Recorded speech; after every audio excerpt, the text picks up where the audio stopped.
பாவத்தை இரண்டாக மார்க்கம் பிரிக்கும். ஒன்று அல்லாஹ்வை சார்ந்தது, மற்றொன்று அடியார்களை சார்ந்தது.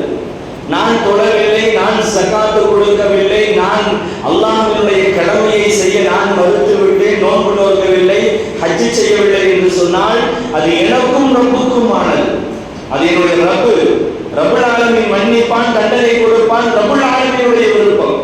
அல்லாஹ் நினைத்தால் மன்னிப்பான், அல்லாஹ் நினைத்தால் தண்டிப்பான். அல்லாஹ் மன்னிப்பதை நாம் எதிர்பார்க்கிறோம், அல்லாஹ் மன்னிப்பானாக. ஆமீன்.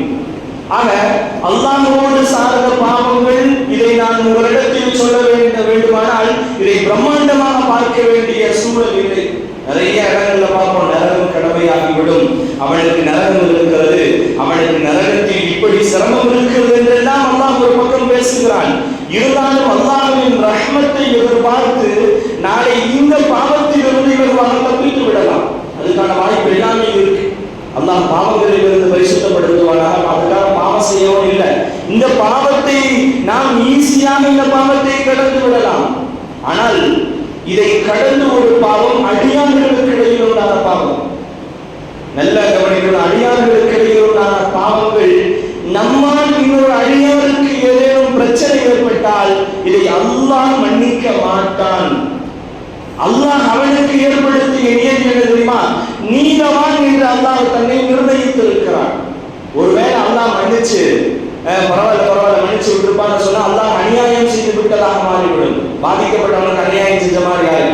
அல்லாஹ் அந்த இடத்தில் தன்னால் அதை மன்னிக்க முடியாது என்ற சூழலில் அல்லாஹ் வைத்திருக்கிறான். யாரு மன்னிக்கணும்? பாதிக்கப்பட்டவர்கள் மன்னிக்கும் வரை அல்லாஹ் மன்னிக்க மாட்டான். பாதிக்கப்பட்டவர் மன்னித்து விட்டால் அல்லாஹ் மன்னித்து விடுவான். அதுதான மார்க்கத்தினுடைய கிசாஸ். அதாவது குற்றத்துக்கு, அதாவது காதுக்கு காது, பல்லுக்கு பல்லு, கைக்கு கைங்கிறான். ஒருவர் செய்த குற்றத்திற்கான பரிகாரம் அல்லாஹ் நிர்ணயித்தது ஒரு பக்கம். அதை கடந்து மனிதர்களுக்கிடையில் ஏற்படுகிற இந்த பாவத்தில் ஒருவன் சரியாக இல்லை என்றால் நாளை மறுமையில் வெற்றி கேள்விக்குறி என்று மார்க்கம் பேசுகிறது. கொஞ்சம் சிந்திச்சு பாருங்க. ஒருத்தர் அடியார்களுக்கிடையே நல்லபடியா வாழ்ந்துட்டார். யாருக்கும் எந்த இடையூறும் செய்யல, யாருக்கும் எந்த பாவத்தையும் எந்த இடையூறையும் தீங்கையும் செய்யவில்லை, நல்லபடியா வாழ்ந்துட்டார். அதே நேரத்தில் தொழுகல, ஸகாத் கொடுக்கல, ஹஜ் செய்யல, எந்த அல்லாஹ் சொன்ன கடமைகளை செய்யவில்லை. இவரின் சொர்க்கம் எப்படிப்பட்டது? அல்லாஹ் நாடினா நிச்சயம் சொர்க்கம் செல்வார். அல்லாஹ்வை நாட்ட மட்டும் போதுமானது.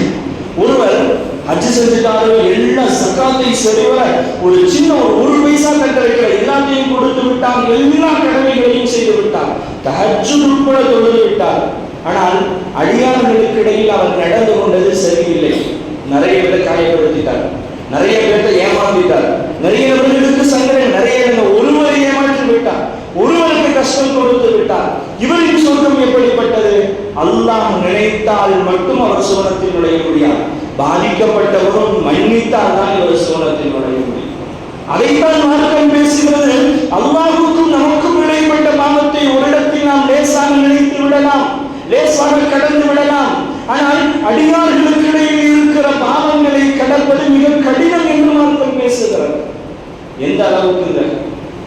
ஒரு ஆண் இன்னொரு ஆணுக்கு அநியாயம் பண்ணிருச்சு, நாளைக்கு மறுபடியும் அதை திருப்பி செய்ய சொல்லிட்டு எல்லாத்தையும் அல்லாஹ் மண்ணா மாத்திடுவான். குர்ஆன் பேசுகிறது. அடியார்களுக்கு இடையில் ஏற்பட்ட பாவம். ஒருத்தர் அநியாயமா பாதிக்கப்பட்டார். நபி ஸல்லல்லாஹு அலைஹி வஸல்லம் அவர்கள் சொன்னார்கள், மறுமையில் அவன் கேட்பான்,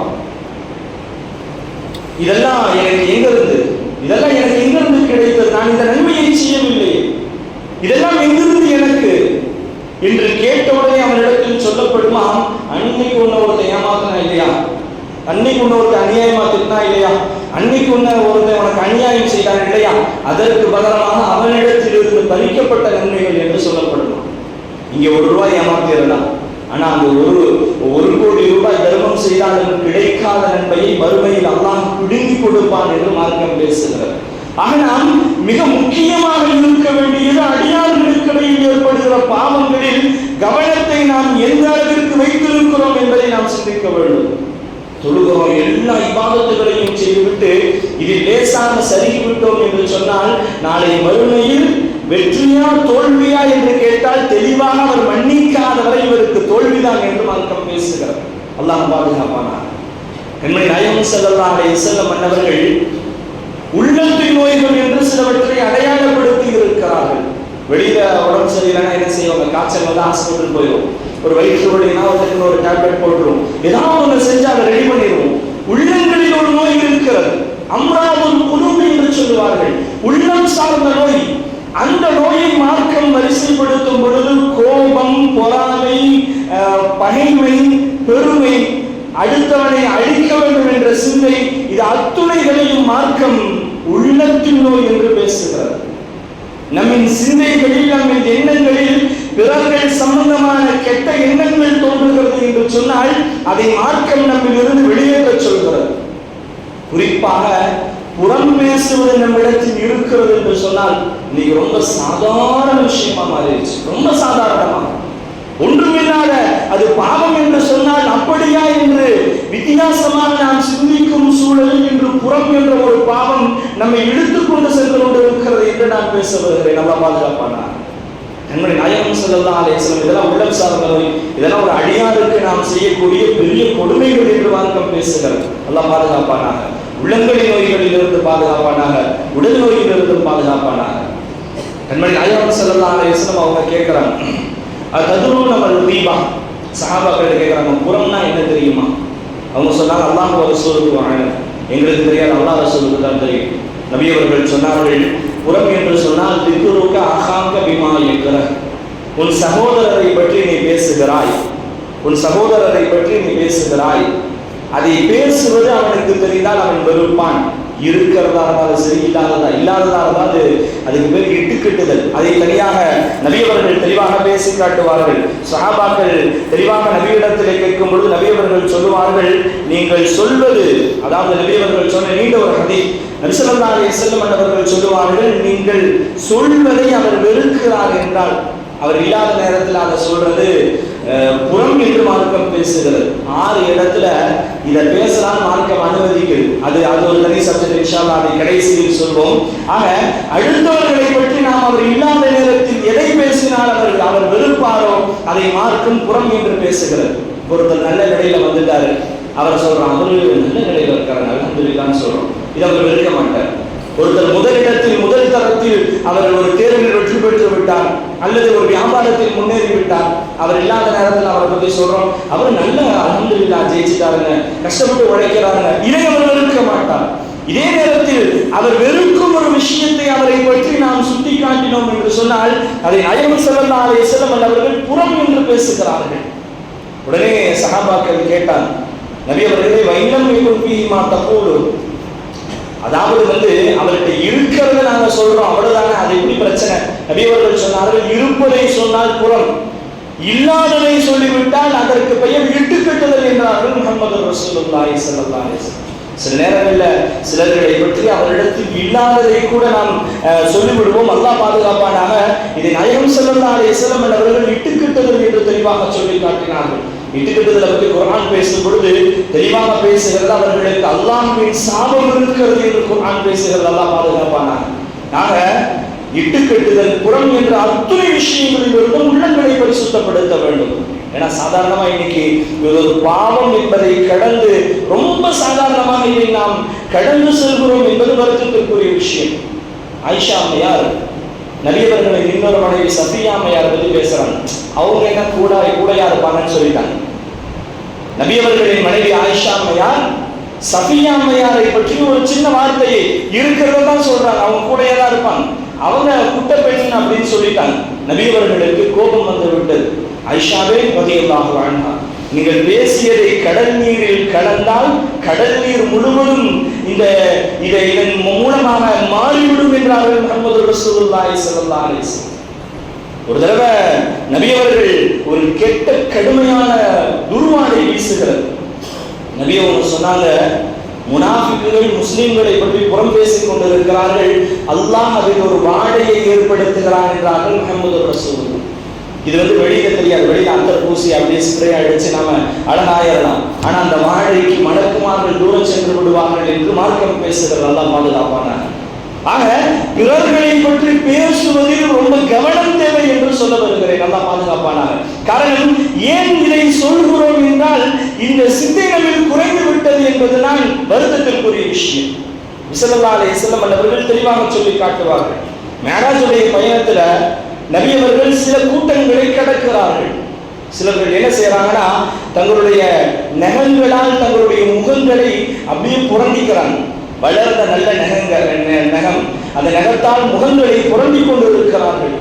நபி அவர்கள் ஜிப்ரீல் அலைஹிஸ்ஸலாம் அவங்கள்ட்ட கேட்டாங்க, மன் ஹாவுலா யா ஜிப்ரீல், ஜிப்ரீல் இவர்கள் எல்லாம் யார்?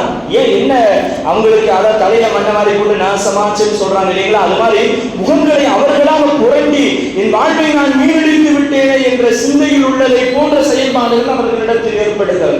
நபி அவங்க கேட்டாங்க. உடனே ஜிப்ரீல் அலைஹிஸ்ஸலாம் அவர்கள் சொன்னார்கள், ஹாவுலா இல்லதீன யக்குலூன முஹம்மன் நாஸ், இவங்கெல்லாம் உலகத்துல மனுஷ கறி சாப்பிட்டு இருந்தவங்கன்னு சொல்றாங்க. என்ன கறிங்க? மனித கரியை உண்டு கொண்டிருந்தவர்கள்.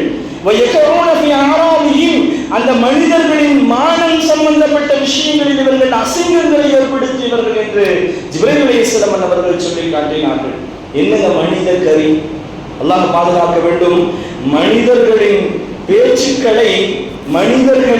பேச்சுக்களால் காயப்படுத்துவது மனிதர்களின் கரியை உண்பதை போன்றது என்று, அது உயிரோடு இருக்கிறவர்கள் செத்து போன ஒரு மையத்துடைய உடலை வெட்டி எடுத்து சாப்பிடுவதை போன்றது என்று அல்லாஹ் பேசுகிறான். அல்லாஹ் பாதுகாப்பான. அல்லாஹ் குர்ஆன்ல பேசுவோம், யா அய்யுஹல்லதீன ஆமனூ, ஈமான் கொண்ட மக்கள், இஜ்தனிபு கஸீரம் மினல், உங்களின் சிந்தைகளில் அதிகமானதை தவிர்த்து விடுங்கள்.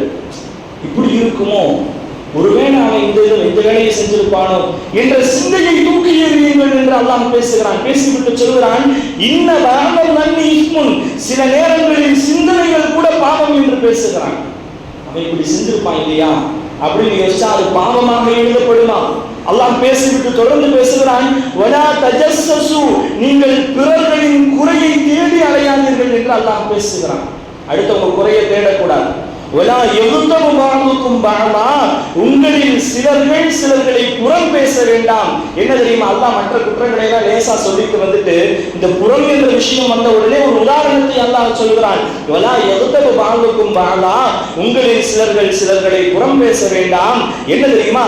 அய்யுஹிப்பு அஹதுக்கும் அய்யக்குல லஹ்ம அஹீஹி மைதா, செத்து போன ஒரு மையத்துடைய தன்னுடைய சகோதரனின் பச்சை மாமிசத்தை எடுத்து உண்பதற்கு உங்களில் ஒருவர் விரும்புவாரா? விரும்ப மாட்டார் அல்லவா? ஃபக்கரிஹ்துமூஹு, ஆதலால் இதையும் நீங்கள் வெறுத்து விடுங்கள். பச்சை மாமிசத்தை உண்பதை எப்படி வெறுக்கிறீர்களோ அதை போன்று புறம் பேசுவதையும் நீங்கள் வெறுக்க வேண்டும் என்று அல்லாஹ் பேசுகிறான். வாழ்க்கையில சாப்பிடுவோமா? சமைக்காத ஹலாலாக்கப்பட்ட உணவை சாப்பிட்டு விடுவோமா? ஆட்டிறைச்சி இருக்கிறது, மாட்டு இறைச்சி இருக்கிறது, எதுவெல்லாம் ஹலாலாக்கப்பட்டதோ அதை பச்சையாக சாப்பிடுவோமா? அருவருப்பாக நினைப்போம். பச்சையாக சாப்பிட மனமிடம் கொடுக்காது. எப்படியும் அது நம்முடைய தொண்டைக்குள் இறங்குவதற்குள்ளாக நம்முடைய உடல்கள், நம்முடைய சிந்தைகள் அதை வெறுத்து வாந்தியாக வெளியிலே தள்ளிவிடும். கண்டிப்பா வாந்தி எடுத்துரும். காரணம், அதை நாம் வெறுக்கிறோம். ஒரு செத்த நம்முடைய சகோதரரின் பச்சை மாமிசத்தை கடித்து வென்று விழுங்கி விடுவோமா? உடல் ஏற்றுக்கொள்ளுமா? அப்படித்தான் உங்களுக்கு புறம் பேசுவது தொண்டைக்கு கீழிருந்து பேச்சுக்கள் மேல் வரக்கூடாது என்று மார்க்கம் பேசுகிறது. அல்லாஹ் பாதுகாப்பானா. கண்மணி நாயகம் ஸல்லல்லாஹு அலைஹி வஸல்லம் அவர்கள் தெளிவாக இதை வெறுத்திருக்கிறார்கள். ஸைத் இப்னு சாபித் ரலியல்லாஹு அன்ஹு அவர்கள் சொன்ன ஒரு ஹதீஸ்ல பார்க்க முடியுது. ஒரு நாள் அவங்க மக்களுக்கு பயான் பேசிக்கிட்டு இருக்கிறாங்க. நபி ஸல்லல்லாஹு அலைஹி வஸல்லம் அவர்கள் இருந்த காலகட்டத்தில் சில சஹாபாக்கள் பாடம் நடத்துவாங்க. ஸைத் இப்னு சாபித் ரலியல்லாஹு அன்ஹு அவங்க சில மார்க்கம் சம்பந்தமான விஷயங்களை சஹாபாக்களுக்கு இடையிலே பேசிக் கொண்டு இருக்கிறார்கள். பேசிட்டு இருக்கும் பொழுது நபி அவர்கள் வெளியில போறாங்க. வெளியில போயிட்டு உள்ள வரும்போது கொஞ்சம் கரியை கொண்டு வர்றாங்க. கொஞ்சம் மாமிசம் கையில் இருக்கிறது. நபி அவர்கள் வீடு பள்ளிவாசலுக்குள்ளதான். பள்ளிவாசல் இப்படின்னா கதவு திறந்தா ரசூலுல்லாஹ் வீட்டுக்குள்ள போயிடலாம். ஏன்னா காரணம், பள்ளியே ஆயிஷா அம்மையாரின் வீடு தான். நபி அவங்க இப்படி ஸ்கிரீனை விளக்குனா பள்ளிவாசலுக்குள்ள வந்துடலாம். அந்த அளவிற்கு நபி அவர்களின் வீடும் பள்ளிவாசலும் இன்றளவும் மஸ்ஜிதுன் நபவியிலே நபி அவர்கள் அடக்கப்பட்டு இருக்கிற அந்த இடமும் தொழுகை இடமும் ஒன்றுதான். இப்படி நாம சலாம் சொல்லிட்டு போவோம். இந்த பக்கம் இமாம் நிற்பாரு, இங்க சொர்க்க பூமி, அங்க மக்கள் தொழுவார்கள், இங்க நபி அவர்கள் அடக்கம் செய்யப்பட்டு இருப்பார்கள். அப்படித்தான் இருக்கும். அப்படி பள்ளிக்குள் இருந்த முஹம்மது ரசூலுல்லாஹி ஸல்லல்லாஹு அலைஹி வஸல்லம் அவர்கள் வீட்டுக்குள்ள போகும்போது சஹாபாக்களை கடந்து போறாங்க. கையில கொஞ்சம் கறி இருக்கு. சஹாபாக்கள் பார்த்த உடனே நபி அவர்கள் கேட்டா எதை கேட்டாலும் கொடுத்துருவாங்க. எப்படி கேட்டாலும் கொடுத்து விடுவார்கள். சொன்னாங்க, ஸைத் இப்னு சாபித் ரலியல்லாஹு அவங்க பார்த்து சொன்னாங்க, கொஞ்சம் நீங்க போதும், அல்ஹம்துலில்லாஹ் பயான் போதும், நீங்க போய் அப்படியே ரசூலுல்லாஹ்ட்ட போய் கறி சாப்பிட்டு ரொம்ப நாளாச்சுன்னு சொல்லிடுவாங்கன்னு சொல்றாங்க. நபி அவங்க நினைச்சா அந்த கறி 1000 பேருக்கும் கொடுக்க முடியும். ஹதீஸுகள் இருக்கு. நபி அவர்கள்ட்ட போய் சஹாபாக்க செய்து சொல்றாங்க, நபியை யா ரசூலுல்லாஹ், அவங்க சஹாபாக்கள் எல்லாம் சொன்னாங்க கறி சாப்பிட்டு ரொம்ப நாளாச்சாமா. நபி அவர்கள் சொல்லி அனுப்புகிறார்கள், கது அகல்துமுல் லஹ்மல் ஆன், இப்பதான் நீங்க கறி சாப்பிட்டீங்கன்னு போய் சொல்லுங்க. அவங்க எல்லாம் பயான் கேட்டுட்டு இருக்கிறாங்க. ஜெயிரதி எல்லாம் வெளியே சொல்றாங்க, இப்பதான் எல்லாரும் கறி சாப்பிட்டு வந்தீங்களாமா? என்ன இது அநியாயமா இருக்கு, இல்லை இன்னும் சாப்பிடல, கறி சாப்பிட்டு ரொம்ப நாளாச்சுன்னு மறுபடியும் போய் சொல்லுங்க. மறுபடியும் செய்கிறது எல்லாம் சென்று சொல்கிறார்கள், நாயகமே யார சொல்லலாம், அவர்கள் மாமிசம் சாப்பிட்டு நீண்ட நாட்கள் ஆகிறதாம். உடனே மறுபடியும் ரசூலுல்லாஹ் சொல்றாங்க, இப்பதான் கறி சாப்பிட்டாங்கன்னு சொல்லுங்க. உடனே மறுபடியும் அந்த சஹாபி வெளியே சொல்றாங்க, இப்பதான் கறி சாப்பிட்டீங்களாமா, சாப்பிட்டு ரொம்ப நாள் ஆச்சுன்னு சொல்றீங்களே. உடனே எல்லாரும் கிளம்பிட்டாங்க. சரி நம்ம போய் ரசூலுல்லாஹ்ட்டே கேட்டுறோம், சாப்பிட்டு ரொம்ப நாள் ஆச்சு, இதுதான் உண்மை, இப்பதான் சாப்பிட்டோம்னு ரசூலுல்லாஹ் சொல்றாங்க, சொல்றது வேற யாராவது இருந்தா அப்படின்னு போயிடுவாங்க. நபியவர்கள் சொல்கிறார்கள், சஹாபாக்கள் எல்லாம் ஒன்று சேருகிறார்கள், நபியவர்களிடத்திலே சென்று பேசுகிறார்கள், நாயகமே யா ரசூலல்லாஹ், நாங்கள் மாமிசம் சாப்பிட்டு நீண்ட நாட்கள் ஆகிறது, இப்பொழுது அதை உங்களிடத்தில் பதிவு செய்தோம், ஆனால் நாங்கள் சாப்பிட்டு விட்டோம் என்று நீங்கள் சொல்கிறீர்கள், எப்படி? ரசூலுல்லாஹி ஸல்லல்லாஹு அலைஹி வஸல்லம் போன அந்த கேப்ல ஸைத் ரலியல்லாஹு அன்ஹு அவர்கள் உபதேசம் செய்து கொண்டிருந்த பொழுது சில சஹாபாக்களுக்கு இடையில் இப்படி ஒரு பேச்சுக்கள் ஓடிக்கொண்டிருந்தது. இவரெல்லாம் பயான் செய்யணுமா, இவரெல்லாம் சொல்லணுமா என்று ஒரு பேச்சு ஓடிக்கொண்டிருந்தது. இதை சிலர்கள் பேசி இருக்கிறார்கள். இதை நபியவர்கள் உணர்த்துவதற்காக சொல்கிறார்கள், நீங்கள் கறி சாப்பிட்டீர்கள் என்று சஹாபாக்கள் கேட்கிறார்கள், எப்பொழுது சாப்பிட்டோம்? நீங்கள் சாப்பிட்டீர்கள், இப்பொழுது சாப்பிட்டீர்கள், நீங்கள் நினைக்கும் இறைச்சி அல்ல, உங்களின் சகோதரரின் இறைச்சியை நீங்கள் சாப்பிட்டு விட்டீர்கள். சஹாபாக்களுக்கு அந்த இடத்துல சிலர்கள் பேசியவர்களுக்கு வெட்கமாகி விட்டது. நபியவர்கள் உணர்த்துகிறார்கள், உங்களின் சகோதரரை பற்றி நீங்கள் புறம் பேசினீர்கள் அல்லவா, அது உங்களின் சகோதரரின் மாமிசத்தை சாப்பிட்டதை போன்றது என்ற வசனத்தை நபியவர்கள் அவர்களுக்கு விளக்கி காட்டுகிறார்கள். வரலாறுகள் பேசுகிறது, அதற்கு பின்னால் அந்த சஹாபாக்கள் வாயை கொப்பளித்த பொழுது ரத்தம் கலந்ததாக அந்த தண்ணீர் வந்ததாக வரலாறுகள் பேசுகிறது. இன்னைக்கு பேசிட்டு வாய்ப்பு படிச்சு பார்த்தா ரத்தம் எல்லாம் வராது. காரணம் சஹாபாக்களின் சிந்தை எப்படி இருந்தது. எந்த அளவுக்குன்னு சொன்னா, சில சஹாபாக்களுக்கு பள்ளியின் இடுக்கில் மாமிசம் இருந்ததாம். அல்லாஹ் பாதுகாப்பானாக. இன்னைக்கு நாம அப்படி பேசுறோம்னா நம்ம விட்டு சாப்பிட்டுக்கிட்டு இருக்கிறோம்னு அர்த்தம். அல்லாஹ் பாதுகாப்பானாக. யாரையும் எந்த சூழலிலும் நாம் புறம் பேசி விடக்கூடாது. கண்மணி நாயகம் ஸல்லல்லாஹு அலைஹி வஸல்லம் அவர்கள் எந்த அளவிற்கு தெளிவுபடுத்தினார்கள் தெரியுமா?